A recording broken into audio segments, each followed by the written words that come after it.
वादग्रस्त विधानावर स्पष्टीकरण देत असताना मंत्री गुलाबराव पाटील यांची पुन्हा जीभ घसरली आहे। पुन्हा एकदा त्यांनी वादग्रस्त विधान केलंय।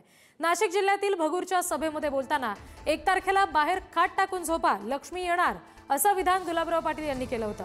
मात्र त्यावर स्पष्टीकरण देताना लक्ष्मी म्हणजे फक्त नोटा नाही तर माय बहीण असते असं वादग्रस्त विधान पुन्हा एकदा गुलाबराव पाटील यांनी केलंय।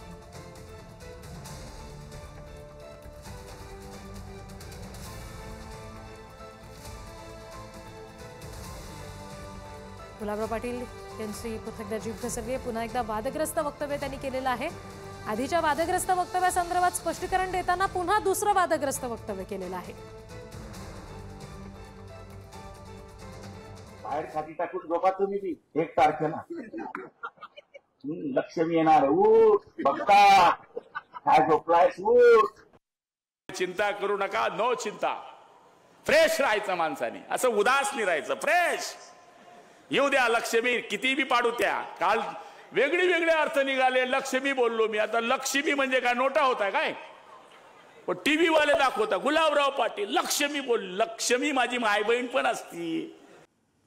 तर आपण दोन्ही विधानं बघितली। सुरुवातीला गुलाबराव पाटील यांनी केलेलं विधान लक्ष्मी म्हणजे नोटा नाही असं त्यांचं म्हणणं होतं, पण त्याच्यामध्ये लक्ष्मी म्हणजे माझी माय बहीण सुद्धा असू शकते असं या वादग्रस्त विधानाबाबतचं स्पष्टीकरण देताना आणखी एक वादग्रस्त विधान त्यांनी केलेलं आहे।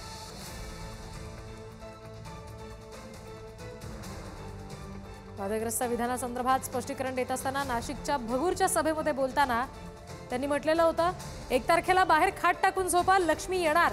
पण ह्या वक्तव्यावरून त्यांच्यावर टीका झाली आणि त्याच्यावर स्पष्टीकरण द्यायला ते गेले, मात्र तेव्हा सुद्धा त्यांनी वादग्रस्त विधानच केलं। त्यावेळेला सुद्धा लक्ष्मी म्हणजे फक्त नोटा नाही तर माय बहीण असते असं गुलाबराव पाटील यांनी म्हटलं आणि आता या वादग्रस्त विधानावरून सुद्धा त्यांच्यावर टीका होतीये।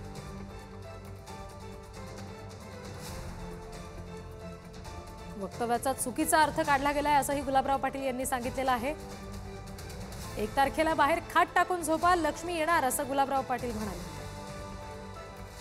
ठाकरेंच्या शिवसेनेच्या उपनेत्या सुषमा अंधारे आपल्याशी जोडले गेले, त्यांच्याशी आपण बोलूया। सुषमा अंधारे जी, ही वक्तव्य दोन्ही आपण गुलाबराव पाटलांची बघितली असतील।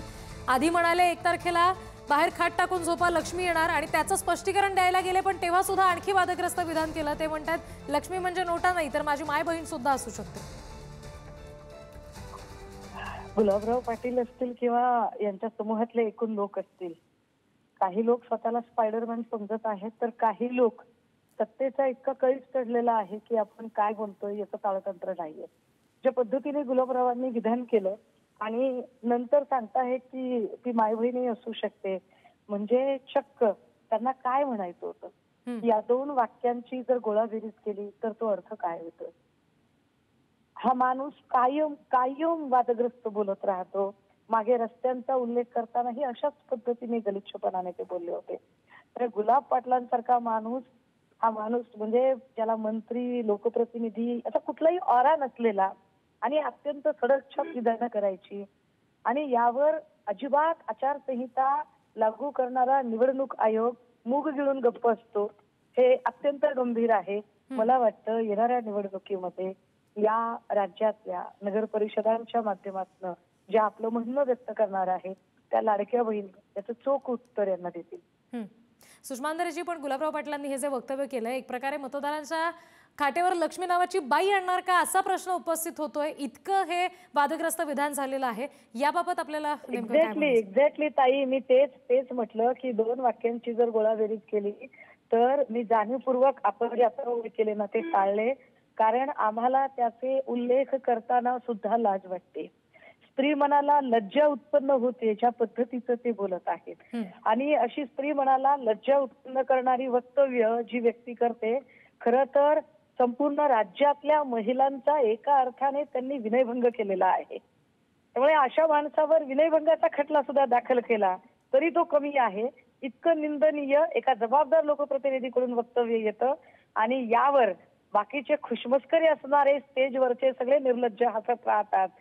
या लोकांकडून पण अपेक्षा काय करायची? पण निश्चित मी जे आत्ता म्हटलं त्यानुसार या संबंधाने कायदेशीर कारवाई काय काय होऊ शकते यासाठी मी स्वतः प्रयत्न करेल आणि मी स्वतः त्यासाठी अगदी कोर्टाचा दरवाजा जरी मला ठोठावावा लागला तर मी तो ठोठावेल।